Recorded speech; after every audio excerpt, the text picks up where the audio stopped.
يوم تبدل الأرض غير الأرض والسماوات وبرزوا لله الواحد القهار وترى المجرمين يومئذ مقرنين في الأصفاد سرابيلهم من قطران وتغشى وجوههم النار.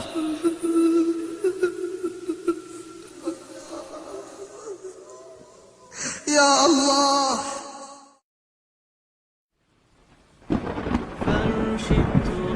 ولكن قبل ذلك اليوم وقبل ذلك المشهد العظيم لحظة ينتقل الإنسان فيها من دار الغرور إلى دار الشرور أو دار السرور. لحظة من اللحظات التي يكتب فيها للعبد أنه منتقل إلى ذلك اليوم. تلك اللحظة التي يلقي الإنسان فيها آخر النظرات على الأبناء والبنات والإخوان والأخوات، يلقي فيها آخر النظرات على هذه الدنيا، وتبدو على وجهه معالم السكرات، وتخرج من صميم قلبه الآهات والزفرات. إنها اللحظة التي يؤمن فيها الكافر ويوقن فيها الفاجر. إنها اللحظة التي يعرف الإنسان فيها حقارة الدنيا. إنها اللحظة التي يحس الإنسان فيها أنه فرط كثيرا في جنب الله.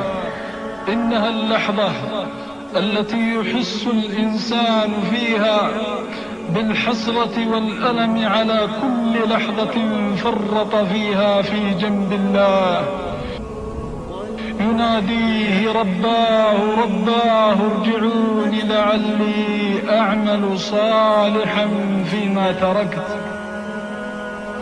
إنها اللحظة الحاسمة والساعة القاصمة التي يدنو فيها رسول الله، أعني ملك الموت، لكي ينادي: فيا ليت شعري هل ينادى نداء النعيم أو نداء الجحيم؟ ألا ليت شعري هل يقال يا أيتها النفس المطمئنة ارجعي إلى ربك راضية مرضية.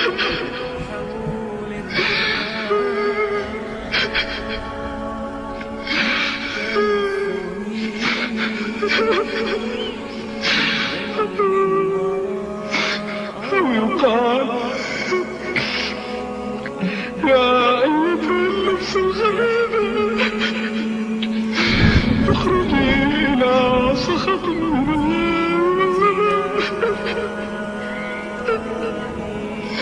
ألا ليت شعري كيف تكون الخواتم.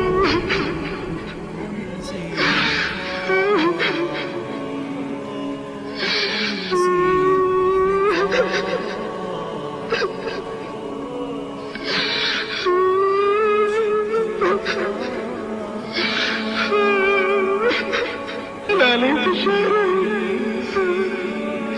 من تلك الساعة التي قفت مفاجع الصالحين فلا يتوفران على النار.